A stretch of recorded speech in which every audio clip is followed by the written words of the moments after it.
Bukatu dira aurten Santa Kurtzak, baina nola pasatu dute aurten jaietan? Ze ekintza gustatu zaie?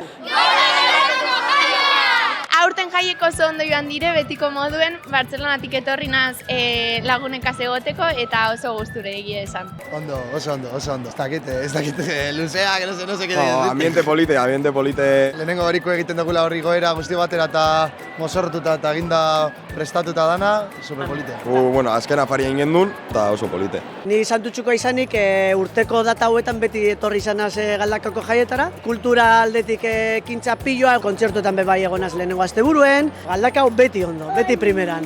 Egunean egin gendun kontzertutxu horre kalekan kontzertu egin gendun eta gustora. Netzat egun politena igual bada, herri baskari egune, estando jantzite eta horrela eta abestuten da politxo da. Eta aurten hartu duzue lehiaketaren baten parte? Baina honena eskin izen da. Lehenengoak. Berriz. Irabazleak. Hemen da, antzeko, leibakan honena ematen gauz. Hemen da, antzeko, bestela mirenek akatu egingo Gaitu.